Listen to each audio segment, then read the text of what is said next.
السلام علیکم ورحمت الله وبرکاته. څنګه چې ما د چینل په شروع کې ویلي وو چې په دې چینل کې به موږ د کتابونو ریویوز هم ورکوو. په پښتو کې زموږ ټولو ملګرو ته پته وي چې ډېر کم کتابونه لیکل کېږي او کم کتابونه چې لیکل کېږي نو د هغې ټاپکس یا په کوم ټاپکس باندې چې هغه لیکل کېږي نو هغه موضوع هم دونه وسیع نه وي، اکثر ټول په یو پیټرن کې لیکل کېږي. دویمه خبره دا چې زموږ ډېرو ملګرو له د انګلیش ژبه صحیح نه ورځي او یا که چا له د انګلیش ژبه ورځي نو د کتابونو شوق یې کم دی. نو زه کوشش کوم چې بعضې کتابونه چې کوم زموږ مخې له راځي او مشهور کتابونه یي د انګریزۍ د ژبې نو چې د هغې په اسانه او په لنډه پښتو کې او مختصر غوندې کې ریویو تاسو ته پیش کوم. خوږو ملګرو، نن چې زه کوم کتاب تاسو ته وړاندې کوم دا د چینل لومړنی کتاب دی. کتابونه خو زه ډېر غواړم چې تاسو ته پیش کړم، د هغې بیا کتنه تاسو ته ووایم، د ریویو تاسو ته وکړم، خو دا اوسنی یو کتاب دی، دا لنډو کې زما مخې ته تېر شوی دی نو زه یم چې دې نه شروع کړو، ډېر زیاته به ښه وي. د دې کتاب نوم دی ریچ ډیډ پور ډیډ. دا په امریکا کې یو کس دی، د هغه نوم دی رابرټ ټي کایوساکي، د هغه لیکلی دی او دا کتاب په مغربي دنیا کې ډېر زیات مشهور دی او دی په لکونو نسخې چې کوم دی تر اوسه خرڅې شوي دي.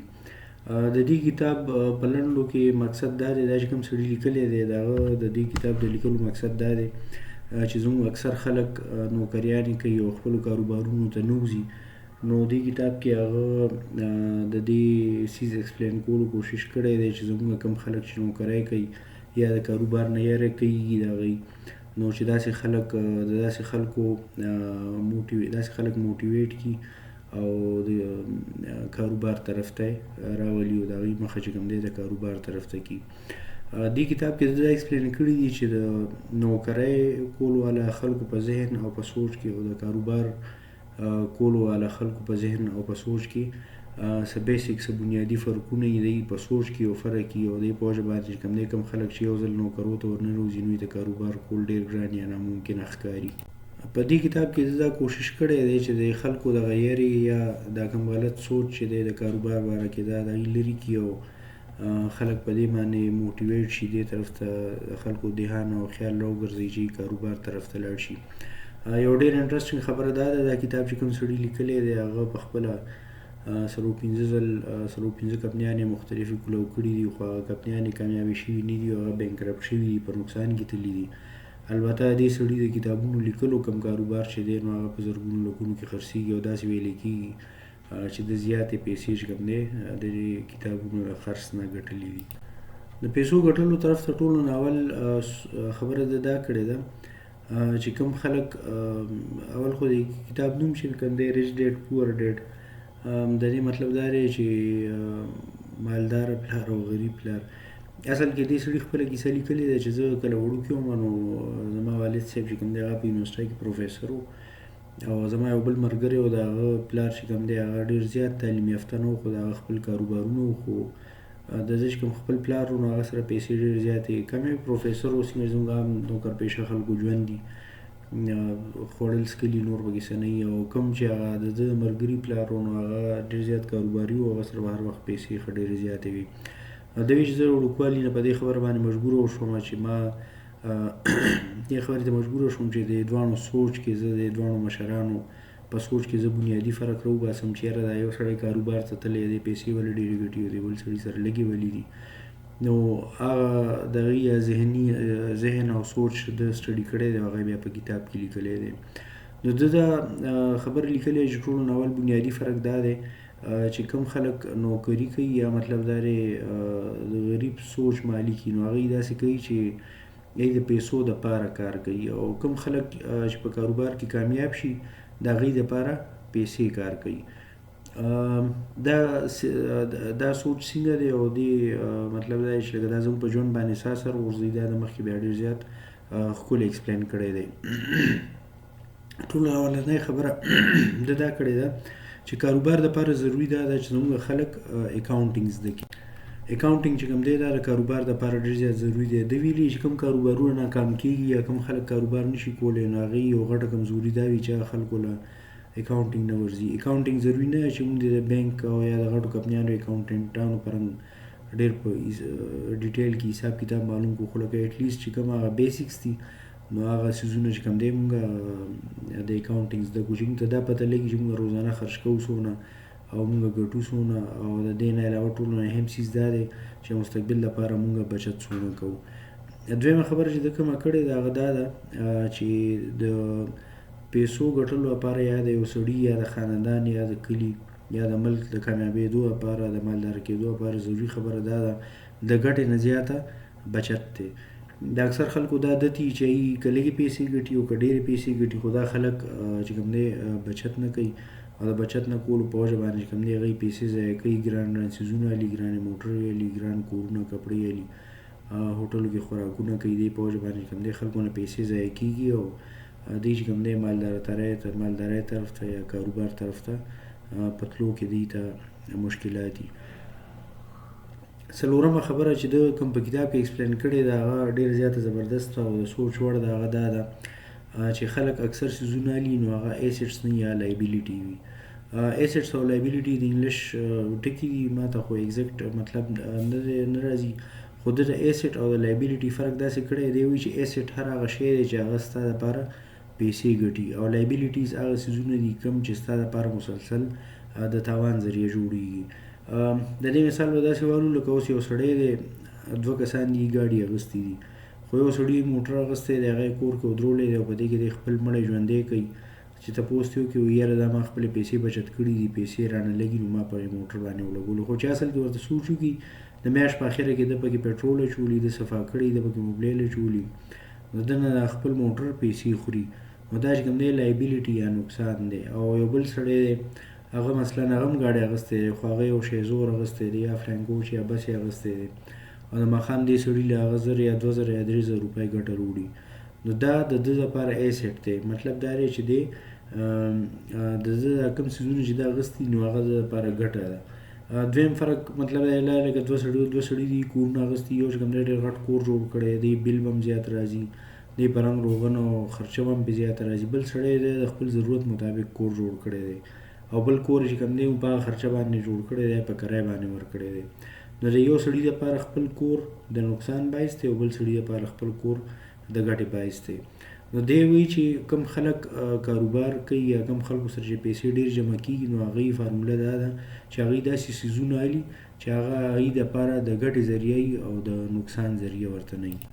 پنځمه خبره دا کړې ده چې همیشه خپلې پیسې کوشش کوئ چې په ایسټس باندې لګوئ او په لایبیلیټیز باندې مه لګوئ. مطلب دا چې تاسو په داسې څیزونه الئ چې هغه تاسو ته نورې پیسې ګټي او ستاسو په دولت کې اضافه کېږي. داسې څیزونه پرې مه الئ چې تاسو نه پیسې خوري او تاسو نه پیسې ضایع کوي. شپږمه خبره دا کړې ده چې فاینانشل لیټریسي ډېر زیاته امپارټنټ ده. فاینانشل لیټریسي مطلب دا دی چې خپلو ماشومانو ته همیشه د وړوکوالي نه د ګټې، د تاوان، د بچت او د خرچ په دې څیزونو باندې تاسو پوهوئ. همیشه کوشش کوئ زموږ کوم ماشومان چې لکه مطلب دا مثال به والو چې چا لسم کړی که تاسو پرې وروسته بیا اف ای سی 12 میډیکل طرف ته کول غواړئ، انجینرینګ یا بل فیلډ ته هر یو ته چې تلل غواړئ، خو دې شوټیانو کې تاسو په ده باندې د اکاونټینګ یو وړوکی غوندې کورس وکړئ. د هغې به دا فایده وي چې دی به د پیسې لګولو، د ګټلو او د جمع کولو او مستقبل لپاره جمع کولو او د خرج کولو په فرق باندې به پوه شي او دته په ژوند کې بیا د دې نه ډېره زیاته فایده وي. همیشه خبره یو دا کړې ده چې همیشه خپل ایسټس د جوړولو کوشش کوئ. تاسو همیشه کوشش کوئ چې ستاسو کوم څیزونه تاسو لپاره پیسې ګټي زیات وي او کوم څیزونه باندې تاسو پیسې خرج کوئ هغه څیزونه کم وي. همیشه کوشش کوئ چې ستاسو ګټه زیاته وي او ستاسو خرچه کمه وي. اکثر خلکو نه دا غلطي کېږي چې دوی خرچې د ګټې نه زیاته وي او هغه چې کوم دی بیا مستقبل کې هغوی چې کوم دی د هر څه نه لاس ووینځي او هغوی سره څه پیسې میسې پاتې نه شي. یو دا خبره کړې ده چې تاسو همیشه کوشش کوئ چې کله تاسو یو ایسټ یا د ګټې څیز والئ نو دا چرې هم مه خرڅوئ، دا همیشه ځان سره ږدئ. کوم څیز چې تاسو له پیسې ګټي، یو سړي هوټل اغوستی دی یا یو سړي څه بل سیاسي څیز اغوستی دی چې هغه دپاره هغه پیسې ګټي، یو سکول چلوي یا یو کارخانه چلوي یا یو ګاډی دی نو چې دا د ګټې څیز دی خرڅ نه کړي. او کوم څیزونه چې تاوان کوي تاسو سوچ وکړئ د میاشتې حساب کتاب وکړئ چې کوم څیزونه باندې ستاسو جیب نه خرچه لګي نو هغه څیز چې کوم دی مخکې سره خرڅوئ او ځان ترې خلاصوئ. لسم یو خبره ده دا ایکسپلین کړې چې کوم څیزونو لګژري آیټمز چې داسې څیزونه چې ډېر زیات ګران ګاډي یا ډېر زیات ګرانه ګړۍ وي یا مطلب دا دی ډېر زیاتې ګرانې کپړې نو کوم خلک چې فضول خرچه یې پیسې ضایع کوي نو ټولو نه اول په پیسو باندې هغه شی لي او چې کوم خلک بچتونه کوي پیسې ډېر زیاتې جمع کړي بیا ورسره پیسې ډېر زیاتې شي نو بیا په یو ښکلی ګاډی یا ښکلی ګړی یا پرفیوم یا څه مطلب دی کپړې وپړې په ځان له ښکلي والي نو هغه نه خرابوي. ده ویلي چې د غریب او مالدار منځ کې یو غټ دا فرق دی چې غریبانان خلک د مزو څیزونه اوله لي او مالداران خلک یې اخره کې لي. یو لسم دا خبره کړې ده چې کوم خلک غریبانان شي یا مطلب دا دی ټول عمر نوکریانې کوي کارونه کوي د بل لپاره نو هغه دا چې هغه د پیسو لپاره تنخواه لپاره کار کوي مطلب دی لکه هغه کار کوي تنخواه لي او هغه تنخواه خوري او هغه سره څه بچت کېږي نه او د دې اګینسټ مخالف چې بیا کوم خلک مالدار دي چا چې پیسې جمع کړي دي نو هغوی د خپلو ای په خپله کار نه کوي پیسې یې دپاره کار کوي د دې مطلب دا چې لکه پیسې جمع کړي دي او دې باندې یو کارخانه کلو کړې ده یا مطلب لکه یو چرګو فارم یې کلو کړی دی یا دوکان ویستی دی یا پراپرټي جوړه کړې ده نو هغه پیسې چې کومې دوی ګټلي دي دوی کار نه کوي هغه پیسې د دوی دپاره چې کوم دی کار کوي او پیسې ورته چې کوم دی ګټي نو پیسې د دوی دپاره کار کوي او چې کوم خلک غریبانان دي نو یې همیشه کوشش کوي دی ټوټل ژوند دی کې چې یاره زه نوکري وکړم او پیسې وګټم او زه څه وخورم وڅښم. د یاره هم دی ډېره زیاته په دې کتاب کې ذکر کړی دی چې ډېر خلک د دې نه هېرېږي چې یاره موږ کاروبار په دې باندې نه شروع کوو چې دې کې د پیسې ضایع کېدو خطره وي او که هغه کس نه ته تپوس وکړي چې یاره تا تر اوسه کاروبار نه یې شروع کړی تاسې پیسې جمع کړي دي نو سره پیسې نه وي. بل طرف ته چې کوم خلک ریسک لي یا مطلب زړهوري په کاروبار باندې او کاروبار شروع کړي نو که یو ځل یا دوه ځل یا درې ځل پیسې هم بېلي نو په څلورم پنځم ځل باندې سره داسې کار وشي چې دې کاروبار کلیک شي او پیسې ګټل شروع کړي نو مطلب دا دی چې د کاروبار د تاوان یره د زړه نه ویستل دي چې څو پورې تاوان یره ستاسو زړه نه ووتي تاسو کاروبار نشئ شروع کولی او سړی فاینانشلي مضبوطې دی یا مالداره کېدی نه شي. څوارلسمه خبره یې دا کړې ده چې ستاسو همیشه کوشش کوئ چې خپل مایند داسې جوړ کړئ چې هغه د پیسو ګټلو سوچ کوي خپل وخت مه ضایع کوئ په خرابو کارونو کې او فضول څیزونو کې په لوبو کې په ګپونو کې په ناسته کې همیشه کوشش کوئ چې تاسو په دې سوچ کې چې مطلب دا دی زه څه کاروبار شروع کړم یا زه څه داسې وکړم چې زما بچت زیات وشي پیسې زما نه چې کوم دی کمې لاړې شي زما ګټه زیاته شي نو دوی چې کوم سړی کوم خلک کامیاب دي نو هغوی شاته دا سوچ دی چې مسلسل دا وخت په دې کې تېروي په خپل ذهن کې دا سوچ کوي چې یاره مطلب زه به څنګه ښه کېږم او کوم خلک چې خراب پاتې شوي دي نو هغوی دې طرف ته سوچ نه کوي او مسلسل چې کوم دی خرابېږي. پنځلسمه خبره دا کړې ده چې تاسو کله کاروبار کوئ او د پیسو ګټلو کوشش کوئ نو په دې کې کېدای شي تاسو ته بعض ټایم نقصان هم وشي خو دې نه به زړه نه وهئ د نقصان فایده دا ده چې تاسو به سبق زده کوئ تاسو به غلطي دوباره نه کوئ نو مطلب دا دی چې بجای دې نه چې سړی ناست وي هېڅ هم نه ټرای کوي او پیسو ګټلو یا د کاروبار کولو هغه څه ټرای نه کوي ښه خبره دا ده چې دی ټرای وکړي یا خو به کامیاب شي که ناکام هم شو نو له بېلل نه دي پکار. شپاړسمه خبره یې پکې دا کړې ده په دې کتاب کې چې کوشش کوئ چې زیات نه زیات سکلز یا ټریډ زده کوئ ټولو نه زیات چې کوم د سټرس روړی دی سکلز مطلب دا دی چې تاسو څه نوی کار زده کوئ نوی هنر زده کوئ نو مارکیټینګ او سیلز په هنر باندې د ډېره زیاته توجه ورکړې په دې کتاب کې د دا ویلي چې اکثر خلک داسې چې هغه مطلب دا دی یو ښکلی څیز جوړولی شي لکه یو ښکلی کور به جوړ کړي مزېدار خو دی د خرڅولو چل نه ورځي نو اصل شی اصل هنر چې کوم دی هغه تاسو چې کوم څیزونه جوړوئ د یې خرڅول اصل څیز دی مطلب د یو سړي د سپلو دوکان دی یا د سیکلو دوکان دی ډېرې ښکلې سیکلې روړي دي او راوستې دي ښې دي خو هغه له خبرې نه ورځي هغه خپلې سیکلې یا خپلې سپلی یا بوټان په بل باندې خرڅولی نه شي یا د ټي ویانو دوکان دی د واشنګ مشینز هغه نشي خرڅولی. نو دا چې کوم دی یو ډېر زیات غټ ډرابیک دی. نو همیشه وایي کوشش کوئ چې د سیلز او د مارکیټینګ چل زده کوئ. د دې لپاره دوی دا ویلي چې تاسو ماشومان کله په سکول کې نو سیلز او د مارکیټینګ یو څو کورسونه پرې وکړئ. د دې نه علاوه ایډیشنل سکلز یا هنر چې کوم دی خپلو ماشومانو ته زده کوئ. مطلب دا دی چې لکه وړوکې غونډه کې د کمپیوټري کورس پرې وکړئ یا په مطلب لکه سیلز اینډ مارکیټینګ کورس وکړئ، الکتریشن کورس پرې وکړئ. څه داسې مختلف څیزونه خپلو ماشومانو باندې کول پکار دي. 18مه خبره دا کړې ده چې کوم کاروبار کې کامیاب خلک دي نو هغه یو څیز کې بهترین نه دي، هغه ډېر څیزونه لږ لږ زده. مطلب دا دی چې لکه اوس یو سړي کارخانه ده، دی به د بجلو په کار باندې هم لږ پوهېږي، د پیپونو په کار باندې پوهېږي، د ګاډو په کار باندې هم پوهېږي، د اکاونټس په کار باندې هم پوهېږي، په مشینانو باندې هم پوهېږي، په سیلز باندې هم پوهېږي، وکالت باندې هم پوهېږي، پولیس سره په ډیلینګ باندې هم پوهېږي. خو په دې هر یو کار کې به دی سپیشلایز نه وي. دی به چې کوم دی هر یو کار لږ لږ کولی شي. دا زما د سوچ نه لږ معمولي ډفرنټ خبره ده. اکثر نور خلک وایي چې یاره مطلب تاسو یو کار زده کوئ خو بالکل یې ښه زده کوئ. خو په دې کتاب کې د ویلي چې ډېر کارونه لږ لږ زده کړئ نو ته یو کامیاب بزنسمین کېدی شي. چونکې زه دلته کې تاسو ته د دې کتاب بیا کتنه یا ریویو ویم نو دې کې زه د دې خبرې سره د دې خبرې تایید به وکړم. د ویلي چې د کامیاب کاروباري چې کوم خلک کامیاب کاروباري نشي یا مطلب غریب پاتې شي نو د غریبۍ یا د کامیاب کاروبار نه کېدو څلور وجې دي. یو خو چې کوم دی ټول نه غټه یاره ده.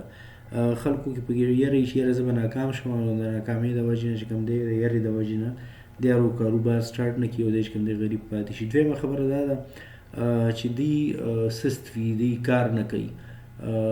همیشه کوشش کوئ چې ځان نه سستي وباسئ او اکټیو کار کوئ.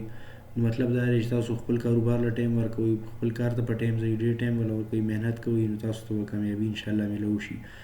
بل ویلي دریم چې همیشه خراب عادتونه پرېږدئ او ښه عادتونه اپناو کوئ. تاسو کوشش کوئ، دا ډېر بیسیک خبره ده.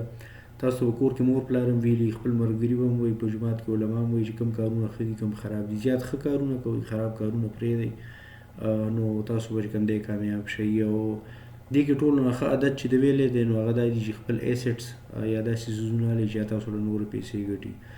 څلورم څیز چې کوم د ویلی دی دا دی چې غرور مه کوئ. بالکل چې کله هم کوم سړی غرور کوي نو هغه کامیابېدی نه شي، هغه څه نوی څیز نه شي زده کولی، یا چاله تللی نه شي، یا سیلز نه شي کولی. نو دوی دا ویلي چې کوم مغروره خلک کې اکثر ناکام وي او چې کوم عجز مزاج وي نو هغوی چې کوم دی کامیاب وي. اخره کې د یو کامیاب یا د غټ کاروباري کېدو دپاره لس رولز یا لس طریقې ښوولي چې یا کوم لس رولز باندې کوم سړی عمل وکړي نو هغه یو کامیاب کاروباري عملداره کېدی شي. یو خو دا ده چې هغه موټیویټډ پکار دی، د هغه چې کوم دی کاروبار سره شوق پکار دی او هغه سره ښه ریزنز ښه وجه پکار ده. مطلب دا چې لکه ای سره ښه وجې داسې پکار دي چې لکه یو سړی سوچ کوي چې یاره زه پیسې وګټم چې خپل کور او د مور پلار او د کلي او د خلکو د غریبانو خلکو په کار راشم. چې کوم خلک په ښه نیت باندې پیسې ګټي الله پاک دوی مدد کوي. بل ویلي چې چایسز دویم نمبر باندې دا چې چایسز ډېر امپارټنټ دي. همیشه خپل وخت، پیسې، ذهني طاقت دا چې کوم دی په خو څیزونو باندې لګوئ. په خرابو څیزونو کې چې کوم دی خپل وخت، پیسه او ذهني طاقت په خرابو خبرو خرابو کارونو کې مه لګوئ.